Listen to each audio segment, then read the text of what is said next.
Good morning दोस्तों, मेरा नाम है राहुल वर्मा। आप देख रहे हैं हिमालयन पेट्रोल हेड। आज मौसम बहुत फॉगी है, बहुत ठंड है और आज मैं राइडिंग गियर्स में नहीं हूँ अपने। हालांकि मेरी 450 मेरे साथ है, हिमालयन 450, जो कि न्यू ली है मैंने। कुछ दिन हो गए, 2 हफ्ते हो गए, मान लो 2 हफ्ते मोटे मोटे।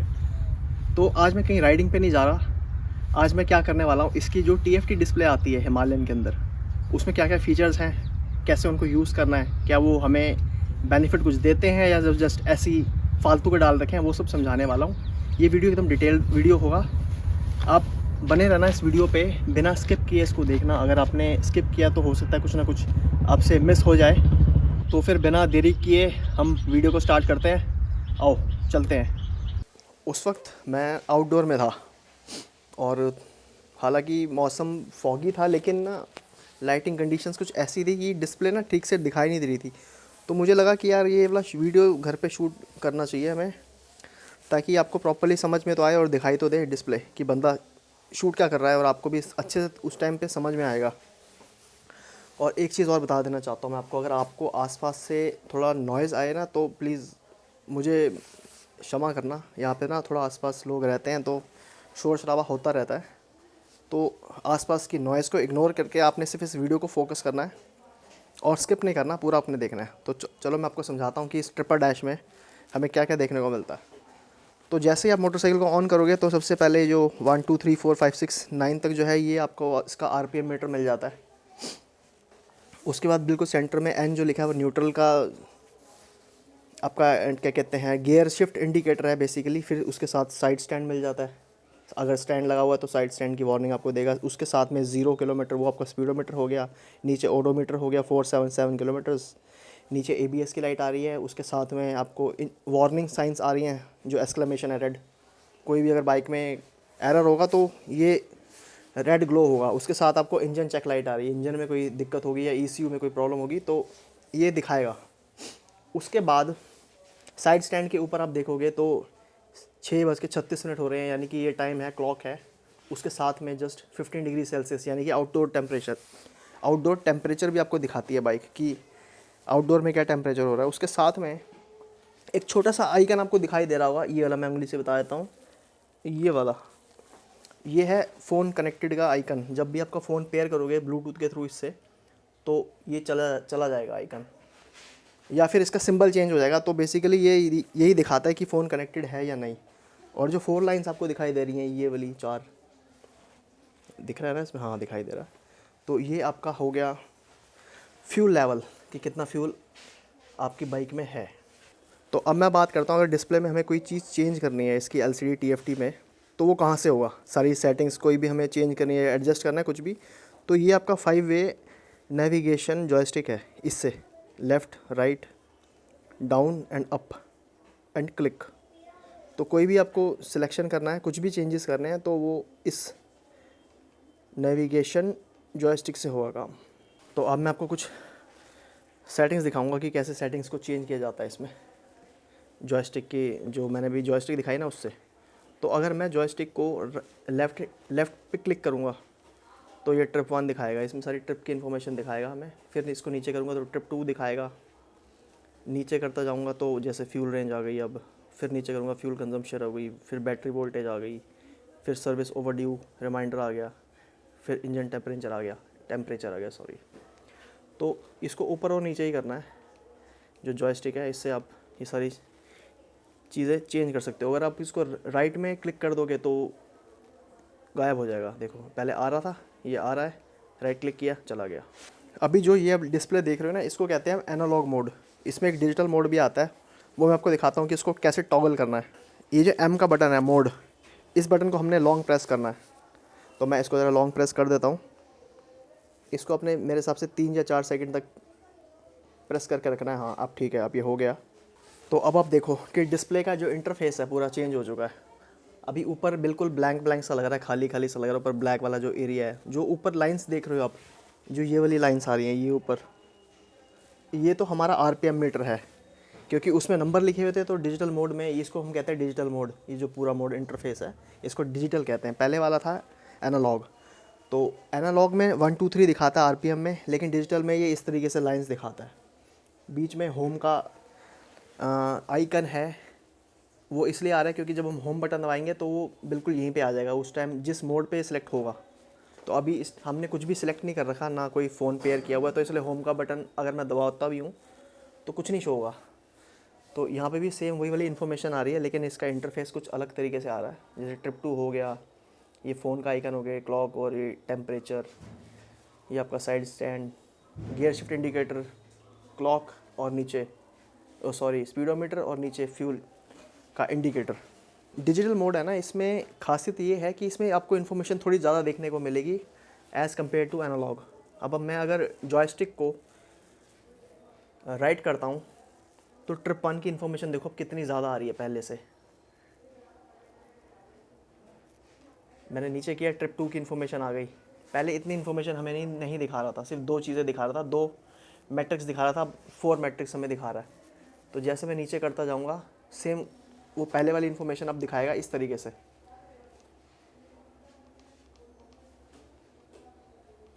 अब मैं इसको सबसे ऊपर ले जाता हूँ, पहले तो सबसे ऊपर आ गया। अब मैं लेफ़्ट क्लिक करता हूँ तो ये अब कह रहा है stored warning, no stored alerts.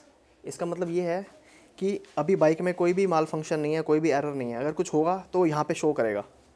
अगर मैं इसको राइट क्लिक कर दूँ वहीं पे आ जाऊँगा पहले वाले मेन्यू पे, और एक बार फिर से राइट करूँ तो दोबारा होम पे आ जाऊँगा। इस होम पे आने का मतलब ये है कि मेरा फ़ोन पेयर्ड नहीं है।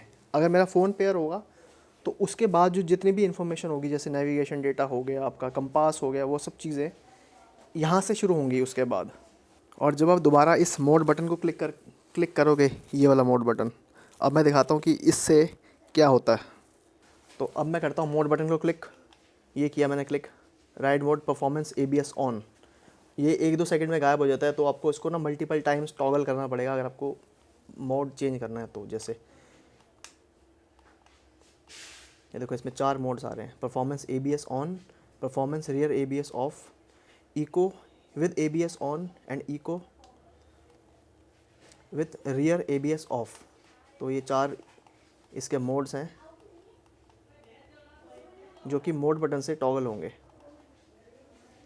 और जो आपको ये दिखा रहा है रियर ABS ऑफ, मतलब सेल्फ एक्सप्लेनेटरी है कि पीछे वाला जो बाइक का पीछे वाला जो टायर है उसका ABS ऑफ हो जाएगा अगर आप इस वाले मोड पे चलाते हो, परफॉर्मेंस रियर ABS ऑफ और इको रियर ABS ऑफ पे।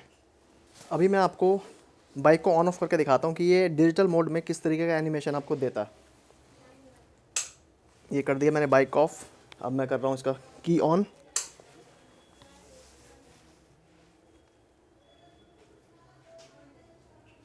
तो ये था इसका एनिमेशन डिजिटल का।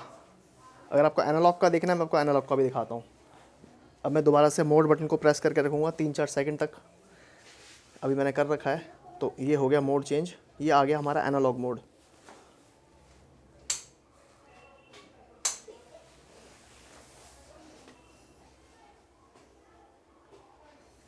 तो ये था एनालॉग का एनिमेशन। तो जी अब मैं आता हूँ इसकी सेटिंग्स पे कि इस डिस्प्ले ट्रिपर डैश के अंदर आपको क्या क्या सेटिंग्स मिलती हैं। ठीक है, अब सेटिंग्स में आने के लिए जो मैंने आपको अभी जॉयस्टिक दिखाई उसको हमने एक बार ऊपर की तरफ क्लिक करना है टॉप पे, तो ये सेटिंग्स खुल जाएंगी। नीचे अपीयरेंस आप देख रहे हो, नीचे करते जाओ trip preference, my vehicle, system information, favourites, ये सारी सेटिंग्स हैं। इनके अंदर फिर इनकी सब सेटिंग्स हैं। अब जैसे मैंने अपीयरेंस पे क्लिक किया तो अपीयरेंस के अंदर आके पहला जो ऑप्शन आता है golden line, background, brightness, screen type, ये सब सेटिंग्स आप चेंज कर सकते हो। गोल्डन लाइन के अंदर चलते हैं। अब ये इसका गोल्डन लाइन कौन सी है, ये गोल्डन लाइन आपको बता देता हूँ मैं गोल्डन लाइन कौन सी है। ये जो आप देख रहे हो, ये जो गोल्डन सा है इसको कह रहे हैं गोल्डन लाइन। मैंने क्लिक किया, गोल्डन लाइन पे आ गया मैं। तो पहला जो ऑप्शन दिखा रहा है ओडो, यानी कि ओडोमीटर, आपको गोल्डन लाइन के अंदर चाहिए या नहीं चाहिए, ट्रिप 1 चाहिए या नहीं चाहिए। अब साथ में यहाँ पे भी देखते जाओ कैसे कैसे चेंज कर रहा है ये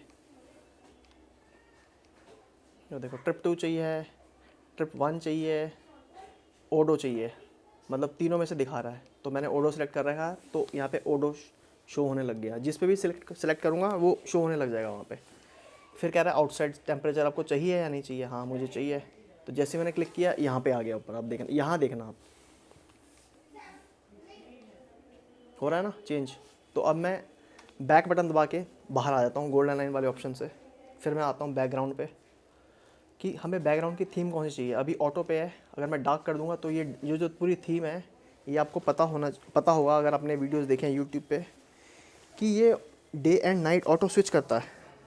अब जिन लोगों को नहीं पता, वैसे तो मैं उन लोगों के लिए बना रहा हूँ जिनको नहीं पता, तो एक बार बता देता हूँ कि ये जो हमारी पूरी डिस्प्ले है, आप देख रहे हो ब्लैक कलर में आ रहा है, तो जैसी दिन होगा ना ये पूरी डिस्प्ले वाइट हो जाएगी ऑटोमेटिकली, क्योंकि इसके नीचे यहाँ पे सेंसर लगा होता है एक, वो सेंसर डिटेक्ट करता है लाइट। अगर सनलाइट है तो पूरी डिस्प्ले वाइट हो जाएगी, अगर अंधेरा है, रात का टाइम है, शाम का टाइम है, तो ब्लैक हो जाएगी। तो बैकग्राउंड में यही कह रहा है कि आपको थीम किस तरीके की चाहिए। ऑटोमेटिक पे रखोगे तो ऑटोमेटिकली वो वाइट और ब्लैक करता रहेगा, डार्क कर दोगे तो फिर वो डार्क पे ही रहेगा हमेशा। फिर आ जाते हैं ब्राइटनेस पे। ये कभी कभी ना थोड़ा सा इसको कंट्रोल करना मुश्किल हो जाता है। देखो जैसे ब्राइटनेस है कि डिस्प्ले की ब्राइटनेस कितनी चाहिए आपको, तो इसको मैं फुल करके बैक कर देता हूँ। स्क्रीन टाइप पे आ जाते हैं अब स्क्रीन टाइप पूछ रहा है कि एनालॉग चाहिए आपको डिजिटल चाहिए। जो काम हमने मोड बटन दबा के किया था थोड़ी देर पहले कि हमें डिस्प्ले किस टाइप की चाहिए थी, एनालॉग या डिजिटल, तो वो काम आप यहाँ से भी कर सकते हो मैनुअली। अगर मैं इसको डिजिटल कर दूंगा तो ये डिजिटल हो जाएगा। अभी मैं करूँगा नहीं, सिर्फ आपको दिखा रहा हूँ। तो इसको एनालॉग पे रहने देते हैं अभी, ठीक है। ये था अपीयरेंस के अंदर जो मेन्यू होता है। अब मैं एक बार फिर से बैक बटन दबाता हूँ, मैं बाहर आ जाऊँगा। अब मैं आता हूँ ट्रिप प्रेफरेंस पे। तो ये कह रहा है आपको रीसेट ट्रिप। अगर आपको ट्रिप अपने दोनों रीसेट करनी है 1 और 2, तो अब यहाँ से रीसेट कर सकते हो। मैं भी रीसेट नहीं करूँगा क्योंकि मुझे ट्रिप्स का डेटा चाहिए अपने दोनों, ट्रिप 1 और ट्रिप 2 का।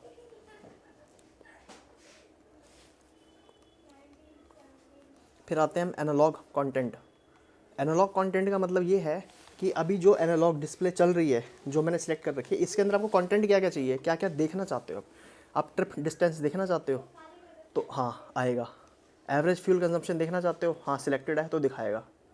ट्रिप टाइम देखना चाहते हो, इसको मैंने किया अनसेलेक्ट, अब आ गया trip time.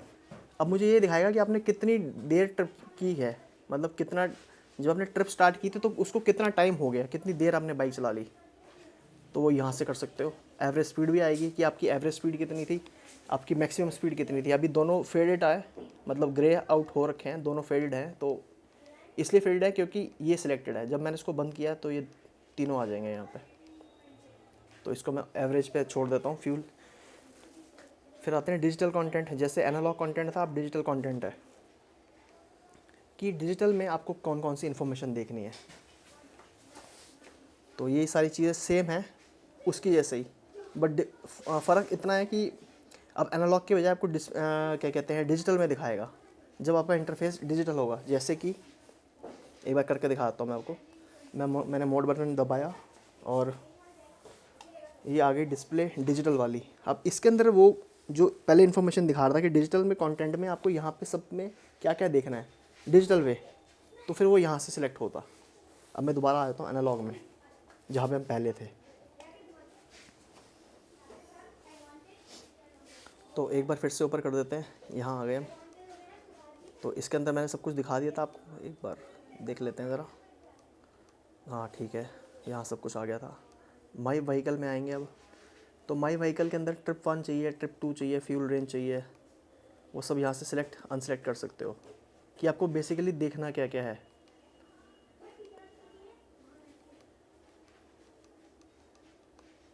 Battery gauge, service due इन, इंजन टेम्परेचर, ये सब आप सिलेक्ट कर सकते हो कि आप क्या क्या देखना चाहते हो। अगर आप सब कुछ अनसेलेक्ट कर दोगे कुछ भी दिखाएगा नहीं आपको, ये कुछ भी नहीं दिखाएगा फिर। तो मुझे तो सब कुछ सारी इन्फॉर्मेशन चाहिए इसलिए सारे सिलेक्टेड हैं। अब एक बार फिर से पीछे आ जाते हैं। अब आते हैं सिस्टम के अंदर। सिस्टम के अंदर आपको दिखाता है क्लॉक, कि क्लॉक 24 आवर्स चाहिए, 12 आवर्स चाहिए, या टाइम सेट करना। देखो सेट टाइम आ रहा है ना, यहाँ से टाइम सेट कर सकते हो। अभी इसमें जो टाइम चल रहा है 6:57 बिल्कुल एक्यूरेट है, यही टाइम हो रहा है। तो शाम के टाइम मैं ये वीडियो बना रहा हूँ। तो फॉर्मेट जो टाइम का है अभी मैंने 12 आवर पे सिलेक्ट कर रखा है, 24 आवर्स पे कर देता हूँ एक बार। ये देखो 24 आवर्स पे किया तो 18:57 हो गया, यानी कि 7 बजने वाले हैं। बाहर आ गया मैं। स्पीड डिस्टेंस पे आते हैं अब सिस्टम के अंदर। अब स्पीड और डिस्टेंस में पूछ रहा है कि आपको मैट्रिक किस टाइप का देखना है, मतलब यूनिट किस टाइप की देखनी है, किलोमीटर्स में चाहिए या माइल्स में चाहिए। तो हम इंडिया में रहते हैं तो यहाँ पे जो यूनिट चलती है वो किलोमीटर्स चलती है, माइल्स की चलती है आपकी यूएस और कनाडा में, तो माइल्स नहीं हमें चाहिए। तो जो दूसरी कंट्रीज़ हैं उसमें माइल्स चलती हैं। अब हम दूसरी कंट्री में नहीं, इंडिया में रहते हैं, तो मैं ऑब्वियसली किलोमीटर ही मैं सेलेक्ट करूँगा। फिर मैंने बैग दबाया, मैं बाहर आ गया। अब आते हैं फ्यूल कंजम्पशन पे, कि आपको फ्यूल कंजम्पशन, देखो ये मोटरसाइकिल आपको कितनी सारी कस्टमाइजेशन देती है। अब ये इसका कहने का मतलब ये है कि आपको जो फ्यूल कंजप्शन है वो किस में देखनी है, किलोमीटर पर लीटर में देखनी है या लीटर पर 100 किलोमीटर में देखनी है। ये MPG क्या है, माइल्स पर गैलन। हाँ, UK MPG और US यानी माइल्स पर गैलन US में चाहिए आपको या UK वाले फॉर्मेट में चाहिए, ये तक दिखाता है। तो मुझे किलोमीटर पर लीटर में चाहिए क्योंकि इंडिया में यही चलता है, तो ये सिलेक्टेड है। अब आते हैं टेम्परेचर पे। टेम्परेचर की आपको यूनिट क्या चाहिए, सेल्सियस या फ़ारेनहाइट? सेल्सियस चाहिए, इंडिया में रहते हैं तो सेल्सियस सिलेक्टेड है। फिर आता है लैंग्वेज। अब आप लैंग्वेज भी सिलेक्ट कर सकते हो कि आपको कौन सी भाषा में सारी इन्फॉर्मेशन चाहिए, French, German, Portuguese, Spanish, Italian, English. भाई हमें इंग्लिश ही आती है तो हम इंग्लिश ही रहने देते हैं इसको। गलती से अगर कोई और सिलेक्ट हो गया तो फिर मुश्किल हो जाएगा यहाँ पे आना दोबारा। तो ये है फैक्ट्री रीसेट। अगर आपको सारी सेटिंग्स रीसेट करनी है फैक्ट्री पे, तो फैक्ट्री रीसेट से सिलेक्ट हो जाती है। ठीक है, अब बाहर आते हैं। अब आते हैं इन्फॉर्मेशन पे। अब ये इन्फॉर्मेशन दिखा रहा है नोटिफिकेशंस, यानी कि आपको इन्फॉर्मेशन में क्या क्या देखना है। नोटिफिकेशंस, इन्फॉर्मेशन के अंदर पहला जो ऑप्शन है वो नोटिफिकेशन। नोटिफिकेशन में आपको क्या क्या देखना है, मैसेजेस देखने हैं, इनकमिंग कॉल देखनी है, वेदर अलर्ट देखना है, कंटेक्चुअल अलर्ट देखने हैं, व्हीकल चेक अलर्ट देखना है। ये सारी चीज़ें मुझे देखनी है तो सारी सिलेक्टेड है। तो इसमें से कुछ भी अनसिलेक्ट कर दोगे तो वो इन्फॉर्मेशन आपको नहीं दिखाएगा। फिर आते हैं फर्मवेयर वर्जन, यानी कि इस ट्रिपर डैश का जो ये डिस्प्ले है ये एक सॉफ्टवेयर से कंट्रोल होती है, इसका एल्गोरिदम है। तो उसका जो एल्गोरिदम का जो वर्जन है सॉफ्टवेयर का वो कौन सा चल रहा है इस टाइम, ये चल रहा है ये सामने लिखा हुआ है, आप देख लो। अब मैं इसको बैक करता हूँ दोबारा से। एक है ये फेवरेट्स, ये अभी आप देख रहे हो कि ग्रे आउट हो रखा है, आप इसको सिलेक्ट कर नहीं सकते। इसलिए नहीं कर सकते क्योंकि मैंने फेवरेट में कुछ सिलेक्ट किया नहीं है। जब मैं फेवरेट्स में जाके कुछ सिलेक्ट करूँगा तो मुझे वो यहाँ पे शो करेगा। और सच बताऊँ तो मैंने अभी तक इसको एक्सप्लोर किया नहीं है कि इसमें फेवरेट्स में आइटम्स हम डालेंगे कैसे, क्योंकि मैंने अभी इतना सेटिंग्स को एक्सप्लोर किया नहीं है। तो अगर मैं करूँगा कभी तो फिर हो सकता है मैं आपको बताऊँ कि छोटा सा एक वीडियो में हिस्सा डाल दूँगा कि मैंने फेवरेट सेट कर लिया, फिर आपको दिखाऊँगा। अब मैं मोड का बटन दबा के दोबारा से डिजिटल इंटरफेस में जाने लगा हूँ, यानी कि डिजिटल वाले मोड में जाने लगा हूँ डिस्प्ले के। तो मैंने अब सेलेक्ट किया, आ गया मैं डिजिटल में। ठीक है, अब मैं जॉयस्टिक को एक बार लेफ़्ट में लेके जाता हूँ, जिसमें मैंने दिखाया था कि वार्निंग्स देखने के लिए आता है, और दोबारा किया तो बीच में आ गया, और एक बार राइट क्लिक किया तो फिर मैं आ गया यहाँ पे होम पे। अब रहेगी कहानी ये होम की, कि ये होम क्यों आ रहा है और इसके अंदर क्या क्या होता है। जो जैसा कि मैंने आपको ऑलरेडी बताया था कि इस होम वाले इंटरफेस के अंदर तभी डेटा शो होगा जब हमारा फ़ोन कनेक्टेड होगा ब्लूटूथ के थ्रू। और सारी कहानी तो यहीं से शुरू होती है जब हमारा फ़ोन कनेक्ट होता है। जब फ़ोन कनेक्ट होगा तो इसमें नेविगेशन का डेटा, कंपास, म्यूज़िक कंट्रोल और भी बहुत सारी चीज़ें हैं, वो सब आप यहाँ पे देखोगे। और वो सारी चीज़ें कंट्रोल होंगी जॉयस्टिक और मोड बटन के थ्रू। तो जब मैं फ़ोन कनेक्ट करूँगा इस बाइक के साथ ब्लूटूथ के थ्रू, तो उस टाइम पे ये इन्फॉर्मेशन क्या क्या आती है, यहाँ पे क्या क्या दिखाता है, नेविगेशन किस तरीके से यूज़ होती है, म्यूज़िक किस तरीके से हम यूज़ कर सकते हैं, कंपास हम किस तरीके से यूज़ कर सकते हैं, उसके लिए मैं एक सेपरेट वीडियो बनाऊँगा जिसमें मैं आपको ये दिखाऊंगा कि फ़ोन कनेक्ट कैसे करते हैं और फ़ोन कनेक्ट होने के बाद क्या क्या इन्फॉर्मेशन यहाँ पे शो होती है और उसको यूज़ कैसे करना है। इस वीडियो में नहीं रखूँगा क्योंकि ये ऑलरेडी वीडियो काफ़ी लंबा हो गया है और मैं नहीं चाहता कि वीडियो बहुत ज़्यादा लंबा हो, उससे फिर देखने वाले पसंद नहीं करते, स्किप करते हैं, जो कि वीडियो के रिटेंशन पे ऑब्वियस सी बात है कि अफेक्ट करती है वीडियो के रिटेंशन को। फिर जिन लोगों को तक जाना चाहिए एक्चुअल में वो वहाँ तक जाता नहीं है वीडियो, कहने का मतलब मेरा ये था। तो जो फ़ोन का डेटा है, फ़ोन की सेटिंग्स हैं, नेविगेशन है, वो सब मैं किसी दूसरे वीडियो में कवर करूँगा, इस वाले वीडियो में नहीं करूँगा। और वो वाला वीडियो आपको जल्दी देखने को मिलेगा, बहुत ज़्यादा देरी नहीं करूँगा उसमें मैं। यहाँ पे ना थोड़ी सी जगह की कमी है तो मैं इस तरीके से शूट कर रहा हूँ। आप देख सकते हो कि बहुत ही कंजस्टेड है, उस कंजस्शन में मैंने बाइक घुसा रखी है और ये मेरा कैमरा है और आप मेरे को देख रहे हो उस कैमरे से। वो वाला कैमरा लगाने का पर्पज़ ये था, आपको दिखाना चाहता था कि मैं शूट किस तरीके से कर रहा हूँ। मेरा प्लान था पहले आउटडोर में शूट करूँ, लेकिन आउटडोर में इस टाइप की क्लैरिटी आपको नहीं मिलती। वो मैंने पहले टेस्ट कर लिया था कि हाँ मज़ा नहीं आएगा देखने वाले को, ना ही मुझे मज़ा आ रहा था। जब तक मुझे नहीं मज़ा आएगा आपको नहीं आएगा मज़ा। फिर मैंने सोचा कि हाँ रात के टाइम शूट करते हैं DSLR के साथ, ताकि अच्छे से हम ट्रिपर डैश को कवर कर सकें। तो आज का वीडियो मैं रखता हूँ यहीं तक का। अगर ये वाली इन्फॉर्मेशन आपको पसंद आई हो, अच्छा लगा हो आपको कि हाँ मैंने ये वीडियो बनाया और आपको कुछ सीखने को भी मिला हो, आपको वैल्यूएबल लगा हो, तो इसको वीडियो को लाइक ज़रूर करना। चैनल पे न्यू हो तो सब्सक्राइब कर देना। ऐसे ही अच्छे अच्छे वीडियोस लेके आता रहूँगा। मिलते हैं आपसे किसी अगले वीडियो में। पसंद आया हो ये ट्रिपर डिस्प्ले या ट्रिपर डैश जो भी कह लो, तो एक बार फिर से बोल रहा हूँ लाइक कर देना। लाइक किए बिना मत जाना। मिलते हैं आपसे किसी अगले वीडियो में। Okay bye bye.